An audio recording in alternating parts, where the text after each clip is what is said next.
Guys मैं अपने दोस्त के लिए एक शायरी सुनाना चाहता हूँ। इरशाद इरशाद। अरे तू फूल बन के क्या जिएगा, एक दिन तू मुरझा जाएगा। वाह वाह वाह वाह। अरे तू फूल बन के क्या जिएगा, एक दिन तू मुरझा जाएगा। तू पानी बन के जी, किसी के गाड़ धोने के तो काम आएगा।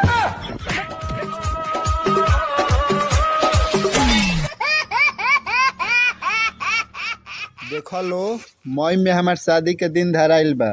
तू लो सब जना आ जाई हलो, ठीक बा? ठीक बा, लेकिन कई तारीख के दिन धराइल बा?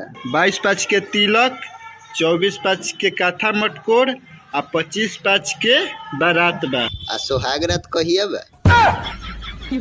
और बेटा क्या चल रहा है? तू ही चल रहा है, हम तो बैठे हुए।